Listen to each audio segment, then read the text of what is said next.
Voilà, nous allons lire ensemble maintenant un texte dans le Nouveau Testament. On remercie les musiciens, bien sûr, comme chaque fois. Oui, dans l'épître de Pierre, première de Pierre, la première lettre donc, que l'apôtre Pierre a écrite. Paul en a écrit beaucoup, lui, les lettres des épîtres, parce qu'il était aussi missionnaire et qu'il allait de gauche et de droite. Pierre, semble-t-il, serait resté plutôt à Jérusalem, dans l'église de Jérusalem, et Jacques aussi, le frère du Seigneur, qui était certainement l'un des responsables de l'église de Jérusalem, la première église qui fut jamais fondée au monde à Jérusalem. Alors, nous lisons maintenant, si vous le voulez, l'épître de Pierre au chapitre 3, première de Pierre, 1 Pierre 3, et nous lirons à partir du verset 10. 1 Pierre 3, 10. Et voici ce que l'apôtre écrit, conduit par le Saint-Esprit. « Si quelqu'un, en effet, veut aimer la vie et voir des jours heureux, qu'il préserve sa langue du mal et ses lèvres des paroles trompeuses, qu'il s'éloigne du mal et fasse le bien, qu'il recherche la paix et la poursuive, car les yeux du Seigneur sont sur les justes et ses oreilles sont attentives à leurs prières. Mais la face du Seigneur est contre ceux qui font le mal. Et qui vous maltraitera si vous êtes zélés pour le bien? D'ailleurs, quand vous souffririez pour la justice, vous seriez heureux. N'ayez d'eux aucune crainte et ne soyez pas troublés, mais sanctifiez, mettez à part dans vos cœurs Christ le Seigneur. Étant toujours prêt, c'est ce verset que nous soulignons, étant toujours prêt à vous défendre avec douceur et respect devant quiconque vous demande raison de l'espérance qui est en vous, et ayant une bonne conscience, afin que là même où ils vous calomnient, comme si vous étiez des malfaiteurs, ceux qui décrient votre bonne conduite en Christ soient couverts de confusion. Car il vaut mieux souffrir, si telle est la volonté de Dieu, en faisant le bien qu'en faisant le mal. Jusque-là, la lecture, si vous le voulez bien, de la parole de Dieu. Et en introduction, je lirai quelques citations tirées de ci, de là, sur différents personnages de l'histoire, voilà, et qui ont dit des choses vraiment très intéressantes sur la Bible. Victor Hugo, par exemple, qui écrivait « Il y a un livre qui contient toute la sagesse humaine, éclairée par toute la sagesse divine, un livre que les générations du peuple appellent le livre, la Bible. » Victor Hugo. Paul Kaufmann est un Belge journaliste, il y a quelques années, une vingtaine d'années, je crois, qui avait été retenu en otage au Liban, pour ceux qui se souviennent. Il est entré athée dans les prisons, il est sorti croyant, chrétien. Et il a dit en ceci, Jean-Paul Kaufmann, « La Bible a appuyé, nourri ma foi et l'a raffermi. Sa lecture avec des yeux neufs m'a permis de découvrir un ouvrage proprement révolutionnaire. La Bible a constitué pour moi pendant ma captivité un réconfort permanent. » Jean Jaurès, le grand syndicaliste, qui écrit ceci au sujet de la Bible. « La Bible fait bondir la tête et le cœur des hommes, tressaillir les collines. C'est le livre des sursauts, des images grandioses et tragiques, des grandes revendications sociales, des prophéties annonçant l'égalité fraternelle des hommes, amenant la disparition de la guerre entre les peuples, l'apaisement des nations irritées et de la nature elle-même, la réconciliation du lion et de l'agneau, paissant le même pâturage, le désarmement des loups apaisés. » De Jean Jaurès. Les prochains cultes aussi, je prendrai aussi le temps de lire quelques pages, quelques textes comme ça, quelques citations, puisque nous sommes vraiment sur le thème de la parole de Dieu, c'est ce que je vous propose. Il y a une dizaine d'années, un petit peu plus maintenant, j'avais fait une série sur le thème « Touche pas à ma foi ». C'était la période où Coluche avait lancé « Les restos du cœur, touche pas à mon pote ». Transforme un petit peu, touche pas à ma foi. Vous avez bien compris, il s'agit là de sujets qui concernent la défense de la foi. Je propose de reprendre cette série en modifiant bien sûr certaines choses. Pourquoi? Pour plusieurs raisons. Parce que j'ai lu un article qui a pour titre le livre « Une foi raisonnable ». Et dans ce texte, l'auteur cite un théologien de l'université de Princeton qui dit ceci. Les idées fausses représentent le plus grand obstacle à la réception de l'Évangile. Les idées fausses représentent le plus grand obstacle à la réception de l'Évangile. Et il y a beaucoup d'idées fausses, dans notre pays entre autres, sur l'Évangile, sur la parole de Dieu, sur la vie, sur les chrétiens. Une autre raison, et c'est parce que vous-même, comme moi, vous entendez, vous découvrez beaucoup d'agressivité contre les chrétiens, contre la foi, contre l'Évangile. Et il est important de rappeler ce que sont les fondements de la foi. Et au travers de ces différents thèmes que je vous propose, on abordera par exemple ceci. La foi, c'est une paire de béquilles pour les faibles. Ça, c'est ce qu'on peut entendre. Ou encore, la foi, c'est l'opium du peuple. Parole célèbre de Karl Marx. La religion sert à endormir les gens, ça veut dire cela. Ou encore, toutes les religions se valent. C'est ce qu'on entend aussi. Ou encore, la Bible est complètement dépassée. On y restera ce matin, si vous le voulez bien. Ou encore, aujourd'hui, la science a remplacé la Bible. Ou encore, la Bible n'est pas un livre fiable. Ou encore, les religions produisent les guerres de religion. Ou encore, il y a des hypocrites dans les églises. Beaucoup d'obstacles, d'objections, de fausses opinions qui bloquent certains pour venir à l'Évangile. Et j'espère qu'aussi au travers de ces réflexions que nous partagerons ensemble, plusieurs seront encouragés dans leur foi, les jeunes peut-être spécialement, mais pas seulement eux, chacun de nous aussi, parce qu'on entend ces objections à la foi. Et on n'est pas toujours armé pour y répondre.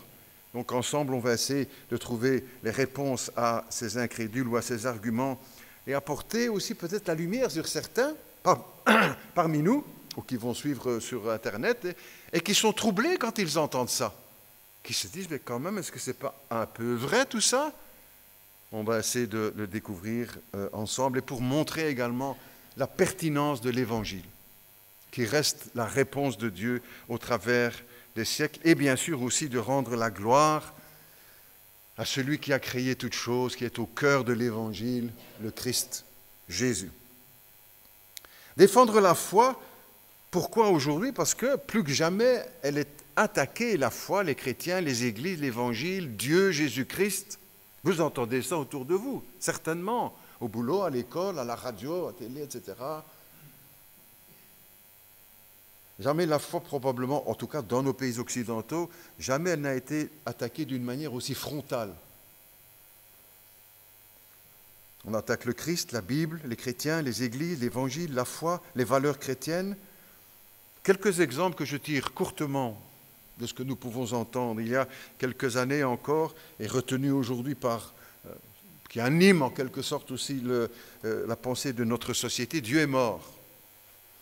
Friedrich Nietzsche avait lancé la phrase « Dieu est mort ». Et pour beaucoup aujourd'hui, c'est leur argument, c'est fini tout ça. Encore un autre exemple, le Richard Dawkins, ce grand biologiste anglais de renommée, paraît-il, mondiale, en tout cas sur le plan de la biologie, de la recherche. Le titre de son dernier livre est celui-ci, « Pour en finir avec Dieu ». Ce n'est pas un livre de science, c'est un livre contre la religion, contre la foi, contre les chrétiens. Et il y a quelques années encore, sur les bus de Londres, vous vous souvenez peut-être de ça, ou je vais noter aussi à Madrid, cette inscription, ce slogan, « Dieu n'existe probablement pas, profitez de la vie, ne vous faites pas de soucis ». Sur tous les bus de Londres et de Madrid, aussi animé par ce biologiste qui était à l'origine de cela, Richard Dawkins. Ou encore cette phrase qui reste au travers des siècles de Karl Marx qui disait « La religion, c'est l'opium du peuple. C'est pour endormir les gens. » Ou encore, autre exemple, on parle de notre société aujourd'hui comme une société post-chrétienne qui vient après le christianisme. Christianisme terminé. On entend cela de ci et de là, les uns et les autres. Il faut défendre notre foi en tant que chrétien. Mais ça, c'est le travail des pasteurs. Oui, certainement, mais aussi de chacun d'entre nous. Comme l'apôtre Pierre qui écrit aux chrétiens, il n'écrit pas seulement aux pasteurs. Soyez toujours prêts à vous défendre devant quiconque. C'est pour chacun de nous. pour défendre notre foi, pour défendre le Christ dans lequel nous croyons, pour défendre les Écritures. C'est ce que Paul a fait, n'est-ce pas? Il y a plusieurs textes que j'ai repris courtement quand il est à Jérusalem et il écrira, il dit ceci: écoutez ce que j'ai à dire pour ma défense, pour défendre sa foi, pour défendre l'Évangile. Ou encore un peu plus loin dans le même livre des Actes, toujours l'apôtre Paul, devant le gouverneur romain Félix et sa femme Drusille et le roi Agrippa, il dit ceci: je prends la parole pour défendre ma cause. Pas seulement sa cause, c'était la cause de l'Évangile, du christianisme. Pour défendre ma cause. Ou encore dans le livre des Actes, également un peu plus loin, toujours le roi Agrippa et le gouverneur Festus, le gouverneur romain, la Bible dit, Paul se défendit en ces termes. Défendre sa foi, défendre le christianisme, défendre l'Évangile. Ou encore l'apôtre Paul aux Philippiens nous dira que nous sommes appelés à la défense de l'Évangile. Et puis ce texte de l'apôtre Pierre, toujours prêt à nous défendre, avec douceur et respect. On ne fait pas la guerre, on ne décapite pas les gens, avec douceur et respect, devant quiconque demande raison de l'espérance qui est en nous. Pourquoi tu fais ça? Pourquoi tu vas à l'église? Pourquoi tu lis la Bible? Pourquoi tu ne fais pas comme ci? Pourquoi tu ne dis pas cela? Pourquoi tu ne vas pas voir tel film? Pourquoi tu défends notre foi? Voilà pourquoi je vis comme ça. Le monde a toujours été très agressif envers l'Évangile. Ce n'est pas nouveau, n'est-ce pas? Nous savons que dès les premiers siècles, l'Empire romain a été d'une haine, d'une violence, d'une cruauté effrayante vis-à-vis des chrétiens. Jésus a dit aussi pour chacun de nous, si le monde vous déteste, vous hait, si le monde vous déteste, sachez qu'il m'a détesté avant vous. Parce que vous n'êtes pas du monde, le monde vous déteste. Il nous a prévenus, n'est-ce pas? C'est pourquoi nous devons, c'était des textes de Jean au chapitre 15, pourquoi nous devons nous défendre avec douceur et respect. Jamais, jamais, jamais avec violence. Jamais. Et quand le christianisme s'est saisi de la force pour imposer, elle a trahi le Christ. Une fausse idée parmi beaucoup d'autres, le christianisme est démodé, il est obsolète, c'est un nouveau mot, ça c'est joli, il est obsolète, il est dépassé. L'évangile n'a plus sa place dans notre société au XXIe siècle. C'est ce que certains pensent, c'est ce qu'on vous dit peut-être parfois quand vous rendez votre témoignage, vous avez dit dire quelques mots ou un traité. Non, tout ça c'est dépassé, c'est démodé. Ce n'est pas nouveau, n'est-ce pas? Et puis c'est très populaire. Très populaire cet argument. John Lennon, il y a plus d'une quarantaine d'années, qui a été assassiné, il avait dit, lorsqu'il il se rendait avec les Beatles en Amérique pour une série de concerts, c'était la gloire, et en descendant de l'avion devant les journalistes, il a dit ceci, qui n'avait rien à voir avec ce qu'il venait faire, ni la musique, rien du tout. On se demande pourquoi il a dit une horreur pareille. Ça a mal préparé d'ailleurs leur tournée aux États-Unis, les chrétiens américains qui ont été choqués. Il a dit ceci, le christianisme va disparaître, il va décliner, il ne m'est pas nécessaire de défendre mon idée, je sais que j'ai raison, la preuve sera faite. Aujourd'hui sur la terre, il y a plus de 2 milliards de chrétiens. Le christianisme n'est pas en train de disparaître, John. Au contraire, il est bien vivant dans le monde entier. Plus près de nous, peut-être encore, plus loin, en reculant un peu en arrière, Voltaire, le grand incrédule, ennemi de la foi, des chrétiens, de l'Église, surtout probablement, bien sûr, avec tout ce qu'il voyait, du clergé. Mais quand même, il disait ceci, une lettre qu'il adressait à Frédéric le Grand, il dit ceci, au XVIIIe siècle, donc il y a 300 ans presque. Dans 100 ans, a-t-il dit, écrit, la Bible sera un livre oublié, inconnu. On ne le trouvera plus que dans les débarras ou dans les collections d'antiquités. Comme il s'est trompé, n'est-ce pas, le grand incrédule, le grand intellectuel. Pourquoi s'attaquer à la Bible? n'aurait jamais dû dire une chose pareille. Aujourd'hui, près de 250 ans après ce qu'il a dit, la Bible est dans le monde entier. C'est le livre le plus lu, le plus vendu, le plus traduit au monde. Non, elle n'est pas dans les débarras ou dans les collections d'antiquaires. Elle est au cœur de notre société. Au premier vol dans l'espace, lorsque les cosmonautes étaient là-haut, vous savez quel texte ils ont lu? L'Écriture, la Bible, le psaume 8. Quand je regarde les cieux, la terre, qu'est-ce que l'homme pour que tu prennes garde à lui? Au cœur du plus moderne, des choses les plus modernes de notre société. La Bible, non, elle n'est pas dans les débarras Voltaire, ni dans les arrière-boutiques des antiquaires. La Bible est vendue à des millions. J'ai noté ici, des extraits de la Bible sont traduits en 2300 langues. La Bible elle-même en plus de 1000 langues. Le Nouveau Testament en plus de 2000 langues. Et les nouvelles traductions, plus de 2000 qui sont en route maintenant. Le livre le plus vendu, plus célèbre que Tintin et Milou, le Petit Prince de Saint-Exupéry, les textes de Karl Marx ou de Mao Tse-tung ou de Harry Potter ou du Coran. Number one. Numéro 1, la Bible. Non, elle n'est pas démodée. Non, l'Évangile n'est pas démodé. Non, il est là encore au cœur de notre société. On recule un peu encore en arrière. L'empereur romain Dioclétien, IVe siècle, qui écrit, qui avait fait graver plutôt, pas lui, qui fit frapper une médaille en portant l'inscription suivante. On a retrouvé tout ça, bien sûr. IVe siècle, l'empereur Dioclétien. Le nom de chrétien est en train d'être anéanti. En Espagne, Dioclétien fit élever 2 piliers monumentaux. Sur l'un, on y lisait ceci. Dioclétien, Jovien, Maximien, Hercule, César, Auguste, c'est son nom. Pour avoir élargi les frontières de l'Empire romain vers l'Est, vers l'Ouest, et pour avoir anéanti le nom de chrétien. IVe siècle, l'empereur Dioclétien. Non, l'Évangile n'est pas démodé, Dioclétien. Et ce n'est pas toi qui as anéanti le christianisme. Qu'est-ce que tu racontes là? Ou encore sur le second pilier de ces 2 grandes colonnes, là-bas en Espagne, il avait fait graver à la louange de l'empereur, bien sûr, pour avoir aboli partout la superstition de Christ.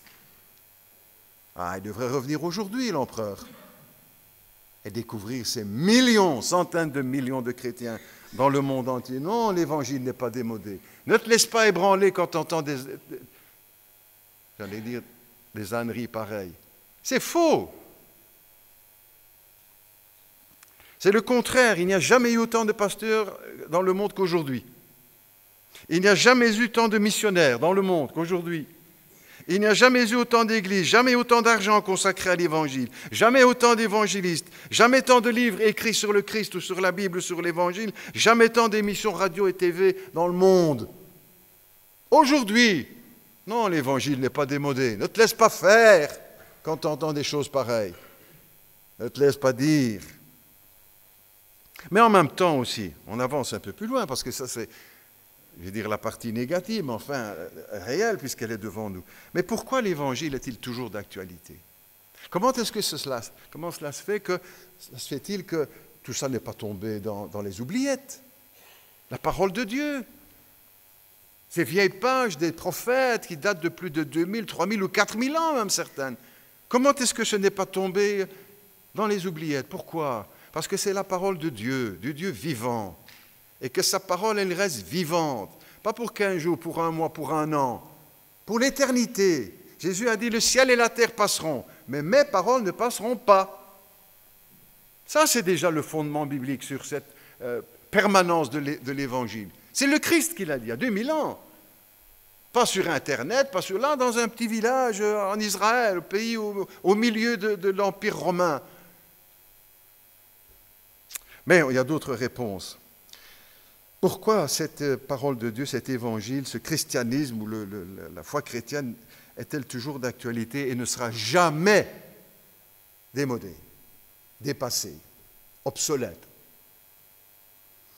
Parce que l'évangile, la Bible, le christianisme répond aux vrais problèmes de l'humanité. les vraies questions que tous les hommes se posent. Elle apporte la réponse, il apporte l'Évangile, le Christ, il apporte réponse aux grands problèmes de notre société. Les choses changent et bougent autour de nous à une vitesse incroyable. Et aujourd'hui, encore plus rapidement qu'avant. Les nouveaux appareils qui sortent, PC, un an après, il y en a des nouveaux déjà. Ça va tellement vite. Ça et beaucoup d'autres choses dans notre société. Mais l'homme, la nature de l'homme, ne change pas. On ne s'habille plus maintenant comme au IVe siècle ou au XVIIIe siècle quand on voit des films de... Oh là là. Mais à l'intérieur du costume, le cœur reste le même. Mes grands-parents n'ont pas connu, et les vôtres non plus, n'ont pas connu la TV, Internet, les ordinateurs, les GSM, l'iPod, l'iPad, les tablettes, le Coca-Cola, les GPS, etc. Ils n'ont pas connu tout cela. Mais à l'intérieur d'eux, ils étaient devant les mêmes grandes questions de la vie que vous, que moi, et que ceux qui vont nous suivre. Et c'est pour cela aussi que l'Évangile reste moderne et d'actualité. Il faut être confronté, n'est-ce pas, à ces questions, comme tous les hommes. Quelles sont les vraies questions? Les questions de la vie et de la mort. Je suis en train de lire le dernier livre de Jean d'Ormesson. Mes enfants m'ont offert ça Nouvel An ou Noël, peu importe. Presque tout son livre, un Hosanna éternel, c'est ça le titre de son livre, un Hosanna éternel. Tout le thème de son livre, c'est la vie et la mort. Des questions sur la vie, des questions sur la mort. C'est ça les grandes questions qui traversent l'histoire de l'humanité. Tous les hommes. Et c'est à ces questions que répond l'Évangile. La parole du Seigneur. Les vraies questions. Mais quoi? Vie ou mort? Quoi? C'est quoi la vie? C'est quoi la mort? Il y a quelque chose après. Ça, ce sont les vraies questions. La souffrance. Ça, c'est les vraies questions. La solitude, la culpabilité, la haine, l'amour, le bien, le mal, le pardon, le sens de la vie, de l'au-delà. Ça, ce sont les véritables questions qui se posent à tout homme. Qu'on ait 90 ans aujourd'hui, ou 15 ans, 12 ans, c'est ça les vraies questions. L'évangile de Jésus-Christ aborde ces questions et apporte des réponses. Pas seulement tenir la question, mais apporter les réponses à notre société. Quels sont les grands besoins, justement, de chacun d'entre nous, au-delà de tout ce qui est superficiel et dont on nous bombarde aujourd'hui, n'est-ce pas? C'est comme si on voulait nous empêcher de réfléchir aux vraies choses de la vie, jeunes ou moins jeunes, n'est-ce pas? C'est du matraquage médiatique incroyable pour nous faire perdre du temps à des vanités, des bêtises, et pour étouffer les véritables questions. Quels sont les grands besoins de tous les hommes au travers des siècles et les réponses qu'apporte l'Évangile? Premier besoin, aimer et être aimé. C'est ce que disait Victor Hugo encore. Pas le plus grand bonheur d'aimer et d'être aimé.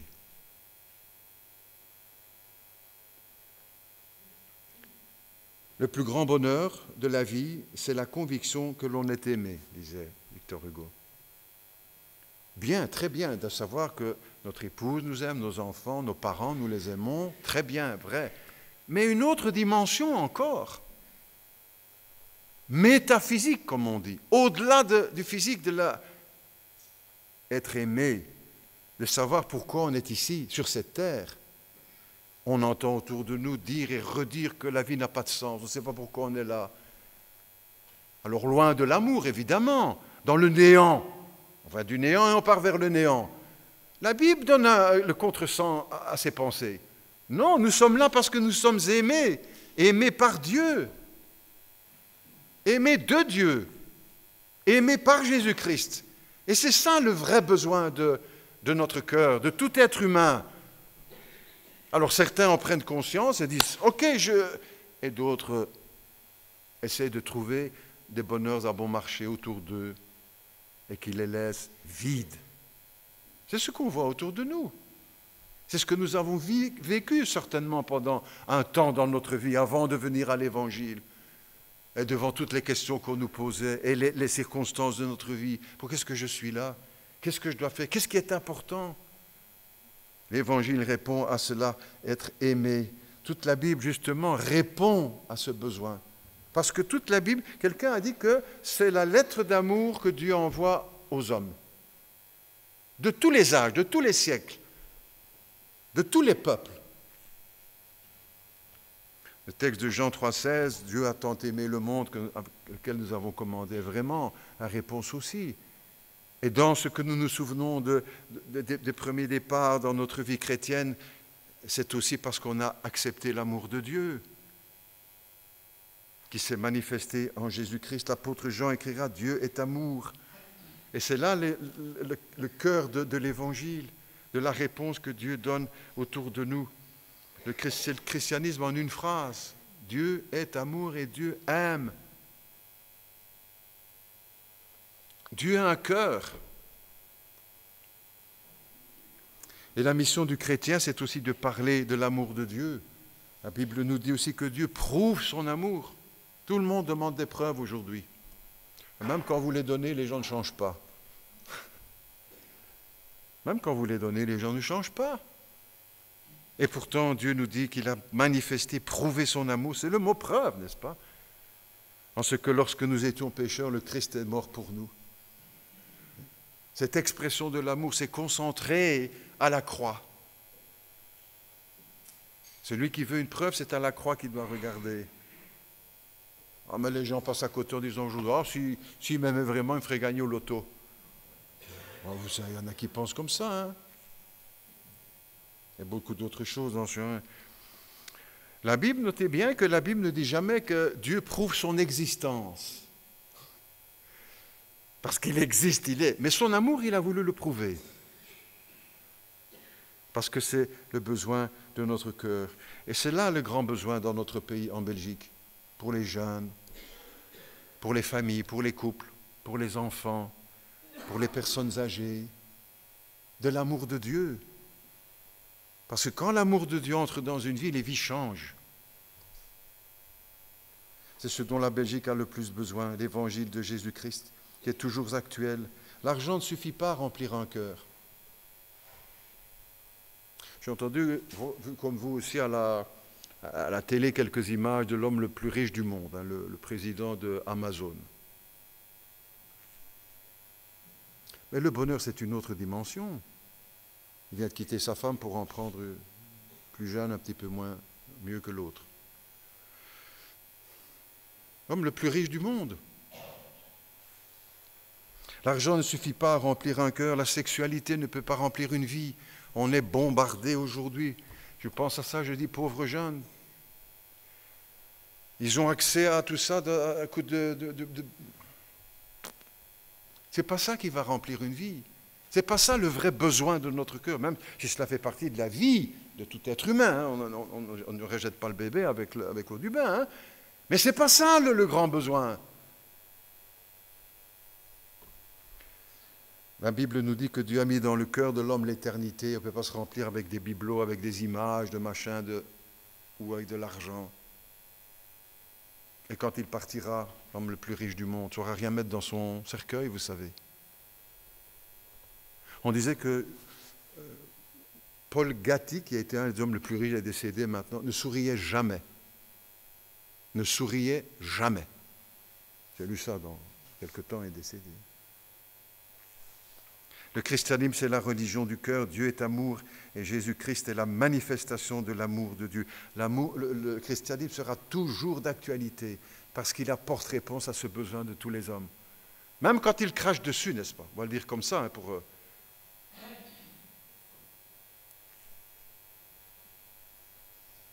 C'est Augustin qui disait, il y a dans le cœur de l'homme un vide en forme de Dieu. Et l'homme n'a de cesse que quand ce cœur est rempli par la présence de Dieu. L'Évangile est toujours actuel aujourd'hui parce qu'il répond au besoin numéro 1 de notre société, du monde, le problème du mal dans le monde, le problème de la méchanceté, du péché, pour employer le mot, la Bible en parle, n'ayons pas peur. C'est ce besoin aussi, le besoin du pardon. Ah, on nous signale qu'il y a des grands problèmes aujourd'hui, et on nous matraque ça sur les écrans de télévision, le réchauffement climatique.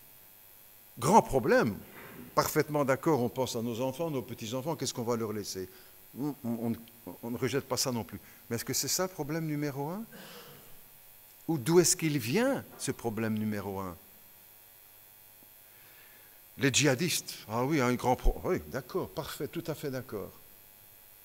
Grand problème, mais pas numéro un. Et d'où vient aussi ce problème-là? Qu'est-ce qu'il y a derrière? Ou encore la maltraitance sur les femmes. Problème numéro un, important, d'accord, pour leur défense, 1000 fois d'accord. Mais est-ce que c'est ça le problème? D'où est-ce qu'il vient aussi ce problème-là? Ou encore d'autres, voilà. Qu'est-ce que la Bible apporte comme réponse? Ou qu'est-ce qu'elle, de ce problème du mal? Les psychologues disent que l'homme est habité par le sentiment de culpabilité. Et on essaie d'étouffer ça avec du bruit, de la musique et du bazar et tout ce qu'il faut. Mais il est là, dans le cœur, ça ne peut pas se refouler toujours. Dans son dernier roman, que je recommande, entre autres, de Albert Camus, La Chute. Ce n'est pas gros à lire, il n'y a pas 500 pages. Je l'ai dévoré. Il raconte l'histoire d'un juge, Jean-Baptiste Clamence, pas Clémence, Clamence, qui dans une première partie de son livre, il explique qu'il se croit, il est le prince, il est ci, il est là, il décide ce qui est bien, ce qui est mal, etc. Et puis un jour, en plaçant près d'un fleuve, là, il entend le bruit de quelque chose qui tombe dans l'eau, comme un corps. Bon, il se retourne, mais il ne s'arrête pas, il continue sa route. Et puis tout cela va déclencher en lui ces sentiments de culpabilité. Lui qui se croyait infaillible, le maître, le juge. Et puis qui se souvient que pendant le temps de la guerre, il avait pris le morceau de sucre d'un mourant pour lui. Il dit, tout compte fait, je ne suis pas si bon que cela. Et puis, etc. Certains ont même pensé d'ailleurs que Camus avait écrit une œuvre chrétienne. Il prenait connaissance du mal et du péché dans sa vie. Et la culpabilité remontait à la surface. Va chercher le livre Camus, La Chute. C'est très agréable à lire, tu avances. Et tu dis, mais c'est ça l'histoire d'un chrétien qui se croit le roi du monde, infaillible, impeccable, parfait, et puis tout doucement qui commence à prendre conscience que ce n'est qu'une fripouille.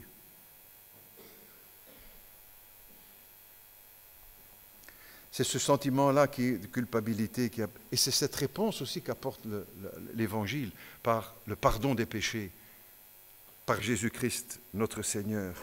Il est inutile de vouloir refouler les sentiments de culpabilité, parce qu'ils s'inscrivent dans le cœur de tout homme, même l'incroyant. Mais il y a aussi ce phénomène de refoulement. Ah ben je suis comme les autres, je ne fais pas pire, il y en a qui font pire que moi, celui-là. Mais il est là. Et il ne s'apaise que lorsque l'on vient à Jésus-Christ, à l'Évangile. En 2019 aussi, l'homme encore a besoin de ce pardon de Dieu. Pardon, besoin numéro 1 aussi. Troisième, je termine bientôt. Besoin aussi, tout simplement, de Dieu. Besoin de Dieu, c'est ça le besoin le plus profond. Parce que nous avons été créés par Dieu, nous avons été créés pour lui. C'est pour cela que nous sommes sur cette terre. C'est pour cela que nous avons le souffle en nous. C'est pour ça que nous avons l'intelligence, une âme, des sentiments, des émotions. Pour pouvoir reconnaître que nous avons besoin de Dieu. On tourne autour tant qu'on veut. Je mentionnais Dormesson là tout à l'heure, il disait aussi, le problème numéro 1 dans le monde, c'est Dieu. La question la plus importante, c'est Dieu. Et c'est là aussi la réponse qu'apporte. Le psalmiste disait, mon âme a soif de Dieu, elle a soif du Dieu vivant. Je disais tout à l'heure le texte, Dieu a mis dans le cœur de l'homme l'éternité, il y a quelque chose, une dimension en nous qui appelle ce besoin de Dieu. et qui est apaisé quand nous venons à la foi en Jésus-Christ, quand nous venons au Seigneur. Loin d'être disparu, n'est-ce pas? L'Évangile, au contraire, est au centre, au cœur de notre société et de nos concitoyens. Et c'est à nous aussi de pouvoir leur dire. Nous espérons aussi que pour chacun, il y aurait une part de réponse dans ce... Pour nous-mêmes, pour dire, mais pour qu'est-ce que pour finir, je dois transmettre cela? Parce que c'est la bonne nouvelle de l'Évangile. Et c'est la réponse de Dieu. Non, le christianisme n'est pas démodé, au contraire. Et il est là dans le monde, grandissant, comme disait l'apôtre Paul déjà, au 1er siècle. Alors s'il revenait aujourd'hui, qu'est-ce qu'il dirait? Alors que nous puissions nous aussi, tout d'abord, recevoir ces réponses. Pour dire, voilà pourquoi tout ça a touché mon cœur, ma vie, mon intelligence, ma foi. Et voilà aussi ce que je dois partager autour de moi avec d'autres, qui se posent la question peut-être, et qui pensent que l'Évangile, c'est démodé, dépassé. Non, non, non, il est là, au cœur de notre société. Nous prions ensemble, si vous le voulez. Notre Dieu, notre Père, nous te remercions pour ta parole, nous te remercions pour les réponses de l'Évangile à nos besoins. Nous savons que nous sommes dans une société qui critique la foi, qui critique les chrétiens, qui dénonce, qui refuse de reconnaître les notions de bien, de mal, les valeurs chrétiennes, que nous puissions être là, Seigneur, auprès d'eux pour défendre notre foi et expliquer justement pourquoi cet évangile sera toujours vivant, toujours présent. Même si dans notre pays, en Belgique, les choses ont l'air de se refroidir, dans le monde, dans nos pays occidentaux, mais dans le monde, à la dimension de la planète, c'est ta parole qui apporte l'Évangile, qui apporte réponse aux vraies questions qui sont au cœur de chacun. Seigneur, conduis-nous, les uns et les autres, à être ainsi de fidèles témoins de cette lumière de l'Évangile. Et peut-être aussi que ce matin, quelques-uns trouveront réponse à leurs questions, qui peut-être sont de ceux qui se disent « mais à quoi ça peut servir? C'est tellement vieux, c'est démodé. » Eh bien non. Ils puissent trouver la pertinence de l'Évangile aujourd'hui, maintenant, pour eux, pour lui, pour chacun, pour tout homme. Père Céleste, c'est au nom de Jésus que nous te prions. Amen.